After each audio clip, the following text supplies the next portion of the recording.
Nagbabalik po muli ang inyong lingkod at nagbabalita ng mga balitang dapat nating malaman dito sa ating bansa.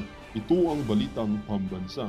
Atin ngang matutunghayan sa channel na ito kung ano ang nangyayari sa loob ng ating gobyerno at syempre tumutulong na rin sa ating mga mamamayan na malaman ang katotohanan dahil mayroon tayong karapatan na malaman ang tunay na nangyayari sa ating bansa.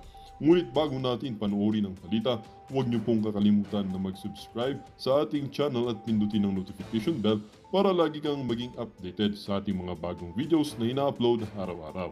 At sa ating mga solid viewers naman dyan ay maraming salamat naman po sa walang sawang pagsuporta.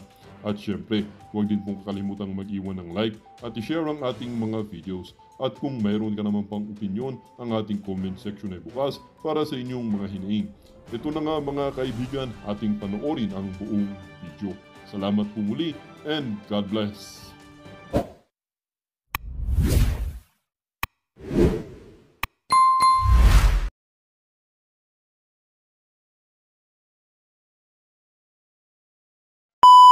Itong si dating presidential spokesary sa Pilipinas, diyan sa Quadcom, yung mga qualified tawag doon, trafficking at yung kung ano-ano pa, yung abogado daw siya nung mga sindikato ng Pogo, 'di ba? Mga aligasyon sa kanya. Lahat ho yan mga kababayan. Konektado pa rin ho kay dating Pangulong Rodrigo Duterte yan. Konektado ho lahat yan kay dating Pangulong Rodrigo Duterte. Yan ang ginawang pagtrabaho kay Tatay Digong kasi correct nyo ako kung mali ako maliban dito kay dating senador Miriam Defensor Santiago at dito kay Spokesary, wala na hong abogado na sa ating bansa na accredited ng ICC.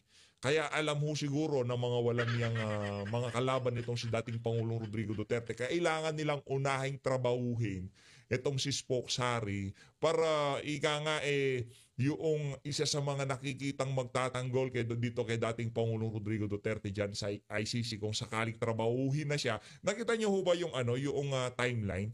Una, trinabaho itong si Spokes, inakusahan ng kung ano-ano, na kesyo abogado siya ng ganito, nag-invest siya ng ganito. Yung mga dokumentong ilinatag niya dyan sa Quadcom, talagang nagpapakita na wala siyang connection. Pero sa bagay, sa mga ensaymada talyanista, mga sarado na utak niyan. Di naman ho nila iniintindi yung rason, ika nga, basta kung ano lang ang instruction sa kanila ng kanilang mga amo, yun lang ho kanilang papaniwalaan. Yan ho kasi mga kababayan, si Spokesary, kilala naman ho yan bilang, kumbaga, mahusay na abogado. Talagang siya ang nagpapayo kay Tatay Digong pagdating sa international law kasi isa ho siya sa mga accredited lawyer na Pilipino diyan sa ICC. Kaya isa ho siguro sa dahilan yan kung bakit nararanasan niya yaang political persecution na ipinaparana sa kanya ng administrasyon itong si Marcos Jr. Rekta na ho tayo dito kay Alvin and Tourism. Pakinggan ho natin ang sagot. Alin ba unahin natin? Kaya muna? Kay Robert H. Barbers para talagang manamnam natin yung sagot ni Spokesary dito sa mga patotsada nitong si Robert H. Barbers. Para sa mga taga Surigao del Norte, mga nanonood sa atin diyan, balitaan niyo naman ho ako kung anong nangyayari ngayon diyan sa politika. Sino ho bang diyan, kumbaga malakas ika nga yung papalit dito kay Robert H. Barbers. Si Bernadette Barbers ho ba malakas ho siya diyan? Ano ho bang balita sa asawa nitong si Robert H. Barbers, no? Ano ho ba siya? Winner ho ba siya o loser siya para sa mga taga Surigao del Norte? Ito, kay Robert H. Barbers na ho muna tayo. Gay?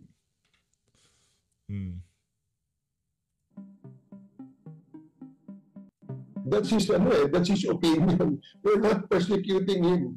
In the first place, he's not a very important political figure.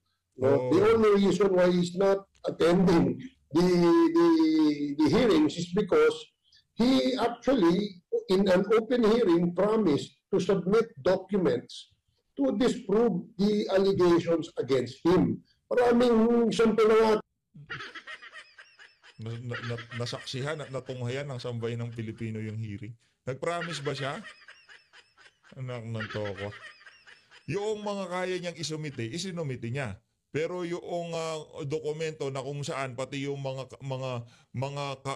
kamag-anak niya, kapatid niya, bayaw niya, tito niya na hindi na konektado sa ang tawag dito, diyan siya kinakandak na TWADCOM hearing, pati yung mga dokumento na yon na kung saan pati yung privacy noong kanyang mga kamag-anak makukompromiso. Kaya ho siya hindi. Yun ang pagkakaintindi natin. Correct me if I'm wrong, ha? Kaya niya hindi isinumite yung mga dokumento. Magkagayon pa man, mabibigyan niya ng asylum kahit pa naman anong aligasyon niyo sa kanya. Yun nga kay Tevez, mas matindi aligasyon dun kay Tevez, di ba? Nakita ho ng Timor-Leste na talagang maraming nangyayaring hokus-pokus sa ating bansa. Kaya yung naging banat nitong si Boying Remulla, sinupalpal ho siya kagad ng Timor-Leste. Ito, hindi ho makakasagot si Boying doon. Doon sa banat ng Timor-Leste, ika nga, na-back to yung itong si Boying Remulla, ika nga ng Timor-Leste, back to you Boying. Wala na ho siyang ribat doon. Ika nga, sinuko nyo na soberenya nyo eh.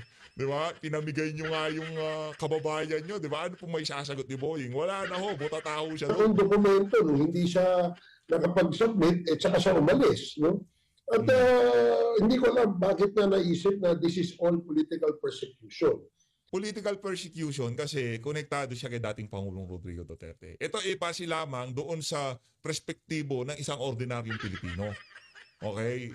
Political persecution dahil isa siya sa mga, kumbaga, naging tagapagsalita ni Tatay Digong, isa siya sa mga pinagbibintangan na naglabas doon sa pulburonic video. Kaya political persecution ang sinasabi ng ating mga kababayan. Wala tayong pinapakalat ng kung ano-ano dito. Kumbaga, yung mga nababasa natin sa social media, yung mga punto de vista ng ating mga kababayan, yun lang naman linalatag natin dito. Sana naman, huwag masamain nung mga individual na pinapanood natin ang kanilang mga sinasabi at ginagawa na reaksyon. No? No? Dahil, nung una pa naman siya maingay, di sana kung hindi pa siya nakakalis, kung pinersecute siya, matagal na siya na-persecute. Kasi nga, kailangan makita rin muna natin ano ba yung kanyang ginamit na basihan sa kanyang request. No? If it is a reason of him being politically persecuted, I think we have to make it clear to the, I don't know where he's seeking asylum. Baka he's seeking asylum to several places, we don't know. So we want to know first, through our embassy maybe, kung ano ba yung kanyang ginamit na basihan sa kanyang kung ano man yung magiging basihan niya, sa kanya na lang ho yun. Para sa atin, wala nang pakialam yung mga congressman kung ano man magiging basihan niya. In the first place, meron siyang dyan, na kinontempt ho siya ng TWADCOM, pinapadalo siya, di siya dumalo. Kung mahuli nyo siya, di padaluhin nyo siya, iharap nyo siya dyan sa House of Representatives. Kaso kasi ang problema, pagka nahuli na tong si Spokes, kung ano yung nangyari dito kay dito kay Pastor Apollo Kibuloy, ganun ho ang gagawin dyan. Sa tingin natin, ganon ho gagawin dyan. Yung tipong kahit na basura ang kaso, kahit na walang ebidensya, talagang makukulong ho yan si Spoksari. Yun ho sigurado natin dito. Nakakatawa nga yung irony ng buhay natin ngayon dito sa Pilipinas. Kagaya nitong si Pastor Kibuloy, nitong si dating Pangulong Rodrigo Duterte, yan yung mga merong napatunayan, yan yung mga merong nagawa sa kanilang mga komunidad, sa kanilang mga kongregasyon, di ba? Sila yung mga may napatunayan. Yung ipinakita nila, pagka ikaw hindi corrupt, ganito yung magagawa. Kunyari, ikaw isa mayor ng isang lungsod. Kung ikaw hindi corrupt, ganito ang iyong maidi-deliver sa iyong mga nasasakupan. Dito naman kay Pastor Kibuloy, kung ikaw hindi corrupt na leader ng isang religious group, ganito ang iyong magagawa sa iyong kongregasyon. Nakita nyo naman ho yung kay OJC. Diba? Iba hong level yung kanilang kumbaga yung mga accomplishment nila at saka yung pagiging yung pagkakaisa nila ibang klase ho. At makikita ho natin na talagang hindi kurakot yung kanilang leader. Dahil kung kurakot yan, hindi ho natin makikitang ganyan. Yung tipong yung pinapatayo nilang kingdom, di ba? Laki ho nun mga kababayan. Sa Southeast Asia, yun ho ang pinakamalaking na ang tawag doon na Coliseum ba yun? Basta malaki ho yun mga kababayan. Ang alam lang ho nating religious group na nakapagpatayo ng malaking ika nga bulwagan, ang INC, yung Philippine Arena. Pero yung sa KOJC, matindi din ho mga kababayan. Malaki din ho yung kanilang ipinatayo dyan sa Davao City. Balak nga ho nating dyan, ika nga makapamasyal, one of the state, para makita ng ating mga kababayan kung gaano kalupit yung Davao City. Yaang syudad na itinayo nitong si dating Pangulong Rodrigo Duterte kasama ng mga mamamayan ng Davao City. Tuloy natin. Asylum request. And then from there, siguro baka doon na kami umaksyon. Kung kinakailangan umaksyon. But again, I think on the merits of his request, baka hindi naman siya pagbigyan because there's no sign of political persecution against him. Yan na naman, parang Boeing Raymulla na naman eh. Yung tipong sa merit, baka hindi siya pagbigyan. Parang kay lang ho yan, kay Arnie Tevez. Malapit na siyang umuwi. Extradition, ma-extradite na si Tevez. Pangunahan nyo naman ngayon, Netherlands. Yung tipong i-prejudge nyo kung ano magiging husga doon sa asylum nitong si Spock Sari para mabuwisit din sa inyo yung yung Netherlands na yan.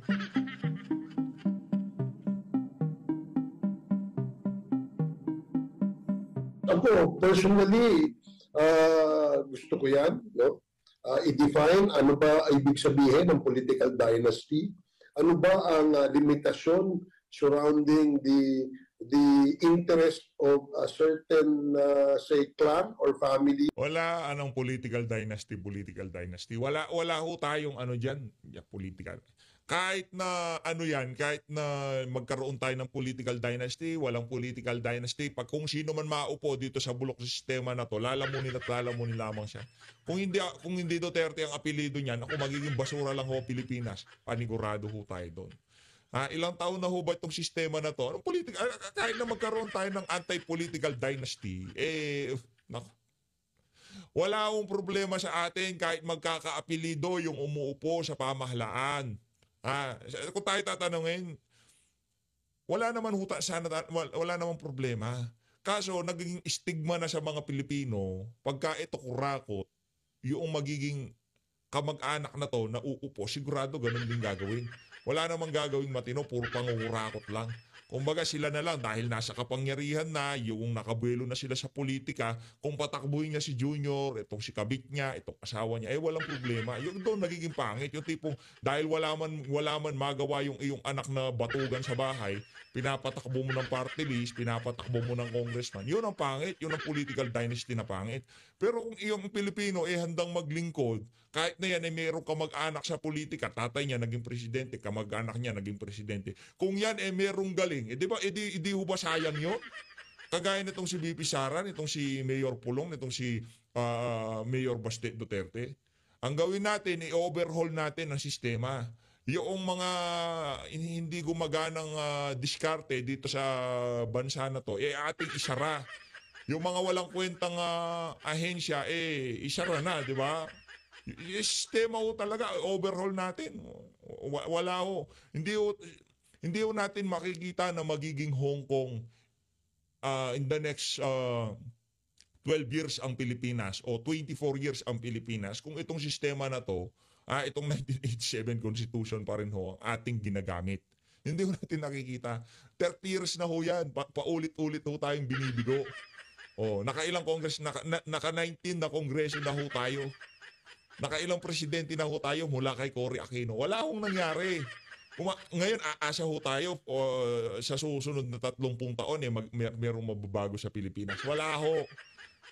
Yung mga karating bansa nga natin, nalalampasan na tayo tapos tayo umaasa sa pamamagitan na sistema, sa pamamagitan ng pag-upo nitong mga bagong mukha sa politika, kagaya ng mga dyan, nagbibida-bida. Wala namang alam gawin, di ba? Yung mga merong nagawa, kagaya ni Tatay Digong, Pastor Kibuloy, nakakulong.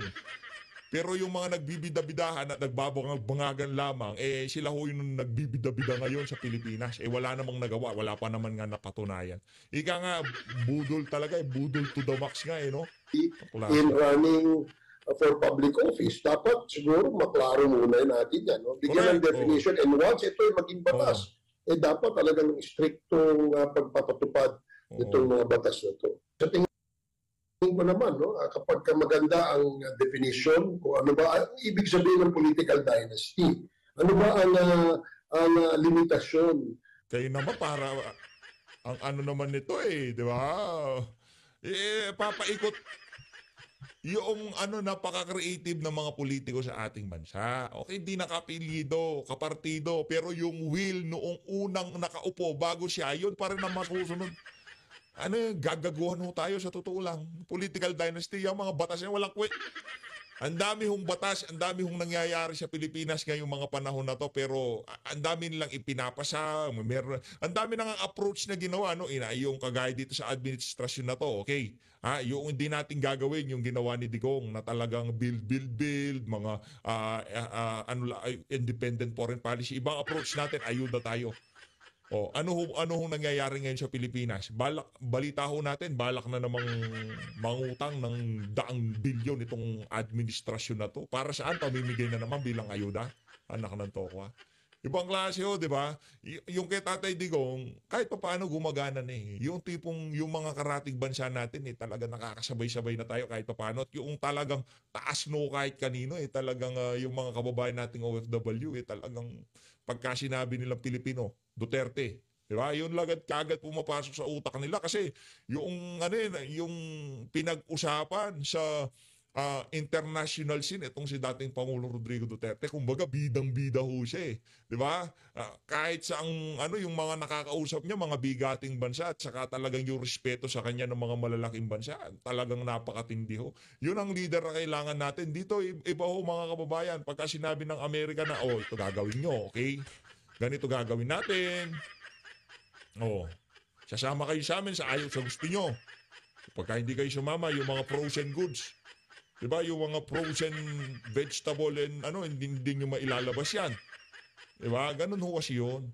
Merong interest na mas importante kaysa sa Pilipino itong administrasyon na to. Hindi ho yung kapakanan ng mga Pilipino ang iniisip nila. Ngayon naman ho mga kababayan, napasarap ang ating kwentuhan dito kay Robert H. Barbers. Ito naman kasi si Barbers eh. Eto, pakinggan ho natin ang mga banat nitong si Spock Sari dito kay Robert H. Barbers. Yeah, lagay ko dito Barbers para talagang para habang pinapanood ng mga kababayan natin itong kay Spokes, nakikita nila yung mga picture ng mga kandidato natin dyan. Game. Hindi natin. Again. Buffoons. Akala ko kasi siya yung sinasabi niya. Ganyan daw magsalita ang taong desperado na, naiipit na, ayaw raw isumite ni Roque ang mga dokumentong hinihingi ng Quadcom dahil mabibiso raw, nasangkot siya sa pugo at abogado siya ng mga Chinese syndicate na sangkot sa mga illegal na gawain. Kung wala raw kinalaman sa mga ito si Roque, bakit daw ito nagtatago? Ang dami raw kuda. Ang contempt at detention order ng Kamara laban kay Roque ay epektibo lang ngayong 19th Congress. Your reaction, your take on this, sir? Gaya ng sinabi ni Tatay Digong, may panahon sa lahat. Miss Barber, hindi palagi na ikay may immunity against life. Pag natapos ang termino mo, sigurado namang matatalong pamilya mo dyan sa Surigao, pananagutin kita. Promise, hindi kita atrasan. Yari ka dyan. Hoy, Barbers! Hindi ka aatrasan itong si Spock Sari. Pagka hindi ka na congressman, doon mo daw sabihin yan. Diba? Meron kasing immunity eh. Pagka doon sila sa anong tawag dito? Doon sila sa Quadcom, doon sila, ang tatapang nila doon eh. Pero pagka yung sa television, yung tipong, kumbaga minama ni obra nila yung sinasabi nila para hindi sila mabalikan ng kanilang mga sinasabihan. Tayo naman dito, nagre-react lang tayo hindi tayo. Wala tayong binabalita dito, kumbaga, naaaliw lang ho kami sa sarswelang nangyayari ngayon sa ating bansa. Nakakaaliw eh, yung tipong, yung mga issue na dapat pag-usapan, hindi. Sabi ng mga Pilipino, ito dapat pag-usapan, ito kasi dito yung tipong kailangan, kasi pagkain pinag-uusapan dito, kabuhayan ng sambay ng Pilipino. Hindi. Dito tayo sa teleserye, ika nga nitong administrasyon. Dito tayo. Diyan sa invasion, dito sa, pinapainit nila, yung kay Coca, kasi wala siya. Yan yung mga gusto ho nilang pag-usapan natin. Yang si Claire Castro, yan. Kaya hindi ko na pinagpapapansin yung ali na yan eh. Kasi pagka siya pinapansin, pagka siya pinupuna, talaga kung ginagawa siyang ika nga, oy ako birahin nyo, wag nyo pansinin yung mga issue ng BBM admin. Ako ang gawin yung pulutan sa araw-araw. Ganon hong gustong mangyari ng administrasyon na to. Kaya wag ho kayong magpaisa. Nabudol na nga noong 2022, papabudol pa rin. Kung anong sinasabi nitong si Marcos Jr., yon ang kabaliktaran. Kung merong issue at meron silang bunubuksan panibagong issue, wag ho kayong aalis doon, wag ho tayong aalis doon. Focus tayo doon sa kulang-kulang na bycam. Yung pera ng PhilHealth na kinuha ng BBM admin. 'Di ba? Yung walang habas na pamimigay ng ayuda, nakala mo sa kanila galing na itong mga congressman at itong mga konektado dito sa gobyerno ni Marcos Jr. Yung presyo ng bigas na kung saan tinapyasan ang taripa, para sana mapababa. Ngayong ilang buwan na nangyayari ang pagtapyas sa taripa, di pa rin gumagana. Bakit hindi pa natin ibalik? Diba, kawawa naman yung magiging makukuhang taripa, yung makukuhang income ng pamahalaan na ipang susustain naman natin sa pangangailangan ng ating mga magsasaka, di ba? Ngayon wala na tayong pang-sustain para sa mga magsasaka, nabawasan na yung mga benepisyong dapat makuha nila dahil tinapyasan yung taripa. Mataas pa rin ang presyo ng bigas. Labo. Sinabi niya na baboy. Baboy. Well, hindi lang niya naintindihan ang buffoon kasi kulang yung appreciation niya sa vocabulary. Thank you so much. Tama. Ouch! Ang sakit nun! Buffoon! Ano buffoon? So ngayon po, meron pa rin po ba kayong request to still visit? Yes, I still have a pending request, which has to be endorsed by Nicholas Hoffman. Ano po ang magiging basis para makavisit po kayo? Well, hindi kasi ako makavisit as a potential counsel na walang consent ni Nicholas Hoffman. So is there still a chance that you will be part of the legal team? I do not know. Only the President can answer that question. Dahil ako naninindigan, tanging si dating Presidente Duterte lamang makakapili ng kanyang mga abogado. Wala nang iba. Okay. Attorney Roque, wala na po ba kayo doon sa Ter-Apple? Umalis na kayo doon? Well, wala po ako ngayon sa Ter-Apple. Ito pala definition ng buffoon. They are simply incompetent buffoons who have no idea what they are doing. Ayun pala buffoon. Buffoon. So itong si Robert H. Barbers, isa siyang buffoon. Ganon. Spokesary, yun ba ibig niyo sabihin? Naku, lalong magagalit sa inyo yan. Inaantay ko na lang yung pangalawang interview. At matagal naman yung proseso ng matagal na interview. Sabi nga nila, minimum 6 weeks wait ang interview ng second.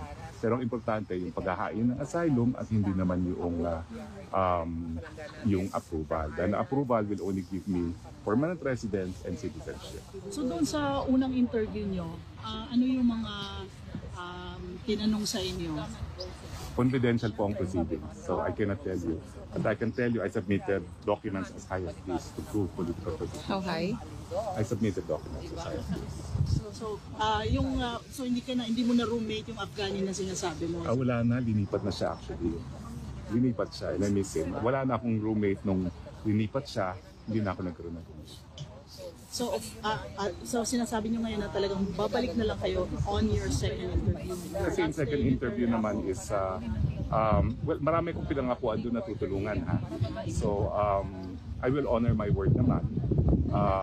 Kasi nakakabag na ang dami-dami doon na hindi alam ang gagawin sa kanilang first interview. No? So, nangako naman ako that I will assist them. Ibig niyo po sabihin yung mga asylum seekers doon na tutulungan ninyo?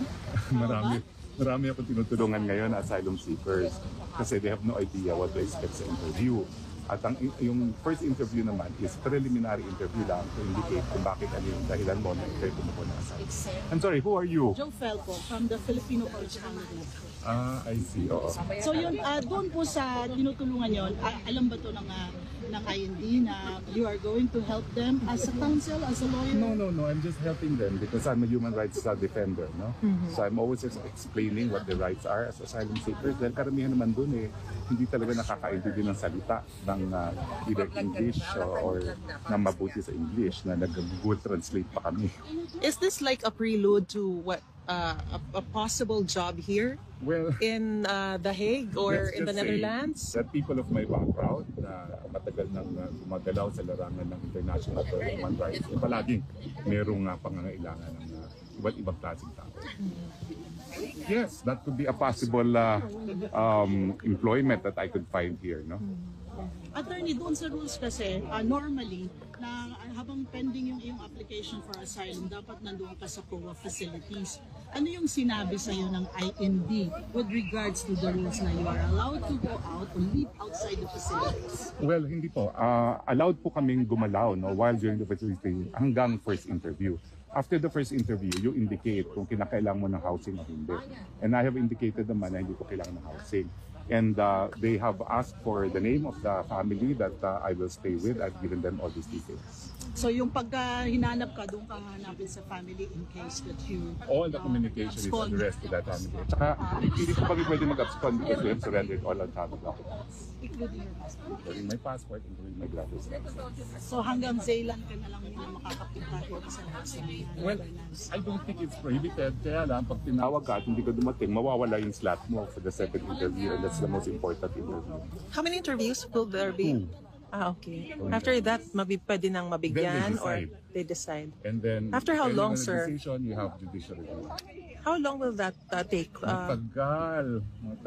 They're saying minimum 6 weeks ang second interview. Okay. Pero sa more like longer than 6 weeks. Kung halimbawa mag-facilitate ng mabilis yan, attorney, at sabi, okay, hindi na pwede mag-stay dito, ano naman yung plan B, plan C, option? I'll get there when I get there. Okay? Thank you, sir. Thank you so much. Kasalanan ko ba yun? Habol lang. Sir, just a question ng tungkol sa ay mag-open. Ayan.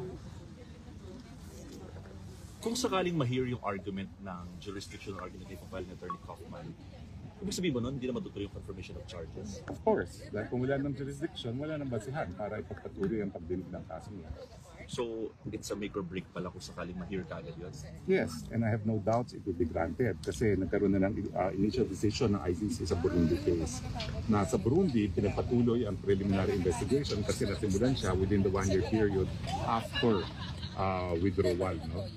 Dito sa atin, second year na bago humingi ng permiso para sa preliminary investigation. Okay. Sige Thank you, sir. Thank you. Thank you. Pero, attorney, you are nakikipag-usap ka ba kay Mr. Kaufman regarding the strategies? Tinatanong ko ba niya? Right now, hindi. Nung initial, yes. Pero umalis siya, tapos kahapon lang siya bumalik from Israel. Sabi niya kasi kahapon, may finishing touches na lang daw yung formation of the legal team. And we also see na meron siyang kasamang counsel na babae. Yeah.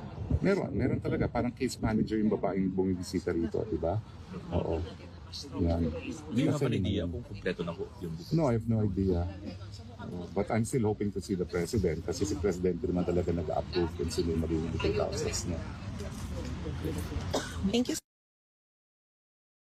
Ayun na nga mga kababayan, dito na ho natatapusin ang ating reaction video. Naku, matindi-tindi na naman ho ito. Sigurado itong si Robert H. Barber, sasagot na naman yan. Sasagot na naman ho yan dyan kay Spoke Sari. Meron ho tayong bonus clip dito. Ibang klase ho talaga mga taga-suporta nitong si dating Pangulong Rodrigo Duterte. Pambihira talaga. O eto ho pagbubukas lang ho ng KCC Mall ito. KCC Mall sa Cotabato, talagang dinumog at ang sinisigaw ng mga pumunta dyan, Duterte. Nako, ito yung mga video na ayaw makita ng administrasyon nitong si Marcos Jr. Kasi pagka nakikita ho nila ito, nangungunsumi ho sila eh. Tinatanong ho nila yung mga sarili nila, Saan ako nagkamali? Di ba? Puro ayuda na nga pinamimigay nila. Di ba? Maya't maya may ayuda. Ang tanong. Ito ang napakalaking katanungan dyan. Bakit ito pa rin ang sinisigaw ng mga taga-Cotabato?